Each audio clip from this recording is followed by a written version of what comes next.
समस्त को मो यूट्यूब चैनल को स्वागत। आम ए पर्यंत पढ़ी चतुर विनोदर गोटे विनोद जोटा कि हूँ नीति विनोद। चलते आग को देखा। सही संवत्सरे आग को सिंह बृहस्पति जोग अशुद्ध कालू विवाह नाही बोली कुशलकर्मा गोपकदम्ब को संगे घेनी दुहिता प्रदान करिबा बोली पुर को अइला है। आम प्रथम भाग कौन सब पढ़ी ना कुंदरेखा गोटे ब्राह्मणकर झील थिला जांग ना हूँ कुशलकर्मा। से कौन करथिले ना तांको झील कूपर पड़ जाइतिले, तांको जड़े रक्षा करथिले। तांको ना हूँ पुंडरीक। से तांको विवाह करिवे बोली तांको त्रिवार सत्य करथिले, साक्षी रखिथिले शोक सारिका को। तापर तांको माता भी आउ जणु को तांको विवाह देवा पाई कथा देइथिले। पुणी तांको पिता कुशलकर्मा जे से पुणी गोपकदम्ब को कथा देइथिले तांको विवाह करे, तांको झील को तांको सहित विवाह करिया पाई। तो से समय कौन हेची ना सही समस्या आग को सिंह बृहस्पति जोग अशुद्ध कालू विवाह नाही बोली से कहिसंती। आउ कौन कहते ना बोली कुशलकर्मा गोपकदम्ब को संगे घेनी दुहिता प्रदान करियो बोली पुर को आइला। देखिछंती विवाह तिथिवार स्थिर करने को जाइछंती, किंतु जेतेबेले कहिछंती कि गोटे खराब जोग अच्छी, बृहस्पति जोग अच्छी जो थे कि अशुद्ध विवाह करने उचित नुहे। से से कौन कर निष्पत्ति नहीं ना कुशलकर्मा भाई कि गोपकदम्ब को तांको दुहिता को तांको झील को से दान करदे, प्रदान करदे, तांको ही देदेवे।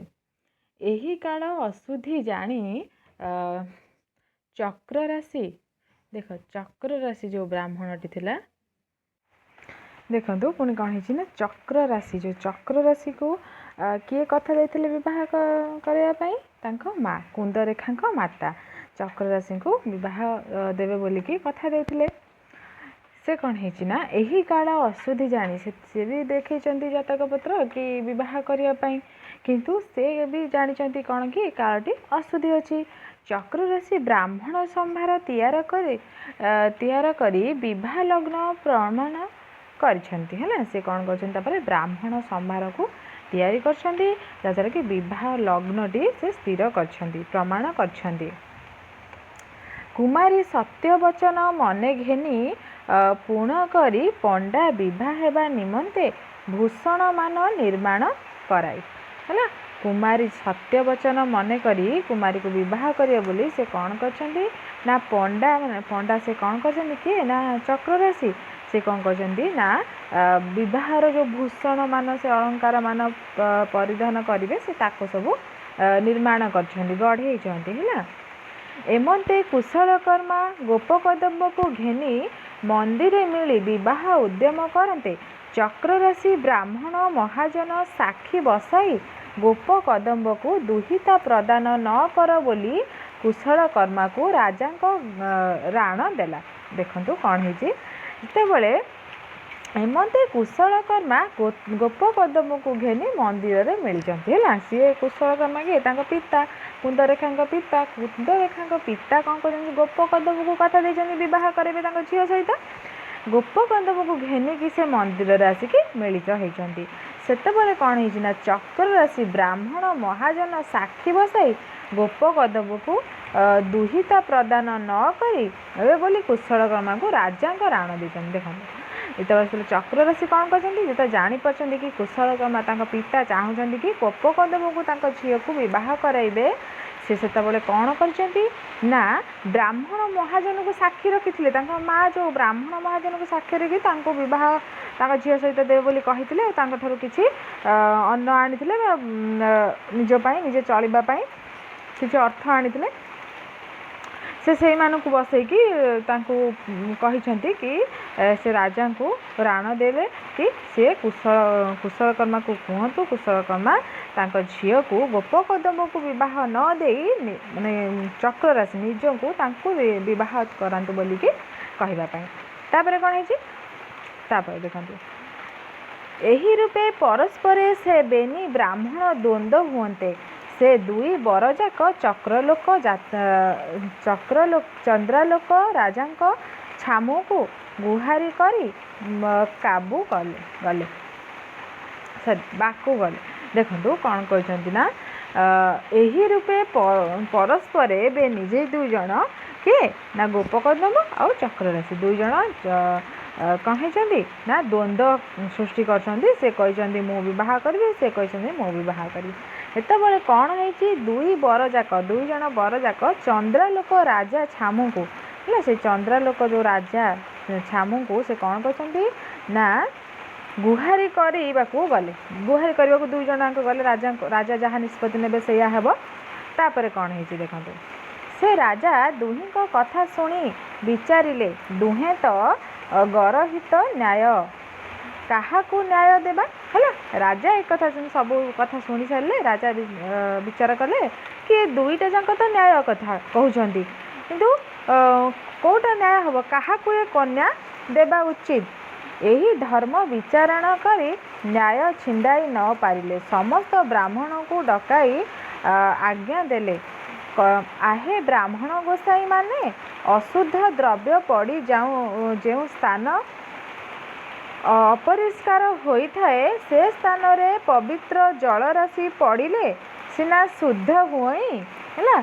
से कौन करछंती ना से ब्राह्मण मान को विचार करने को डाकिचंती। तापरे कहते कौन ना अशुद्ध द्रव्य पड़ी जो स्थानटी अपवित्र हो जाए से स्थान जदि पवित्र जल पड़ो ताले सेटा शुद्ध हो जाए। तामाने कौन देखा ए घेनी ब्राह्मण को न्याय ब्राह्मण करिबो हैला से कथा चिंता करी कौन कले ना ए जो न्यायटी ब्राह्मणकर न्याय एटा ब्राह्मण मानकर द्वंद्व लगे से ब्राह्मण ही यार कौन समाधान करेंगे। जार कन्या प्रवर्तिब ताहा आंभ छामुरे कहले ताको कन्या विवाह करवा है। से कहले जार कन्या प्रवर्तिब ताहा आंभ छामुरे कहले ताको आमे कन्या विवाह करवा। एमंत आज्ञा पाई सकल ब्राह्मण माने नंद मिश्र महापात्र कर रथ आचार्य षडंगी भट्ट दुबेई तिहाड़ी पाणी सतपथी पति चंद्रगति दास दीक्षित मुनि देवता व्यास चैनी पंडा पत्री एमाने समस्त आसिले समस्त को डकाई आनले। तापर कौन कले राजा छामुरे थिबा सकल सामंत ब्राह्मण मानकु राजा आज्ञा देले तुम्भे माने मध्य जाओ राजगुरु रायगुरु ब्रह्म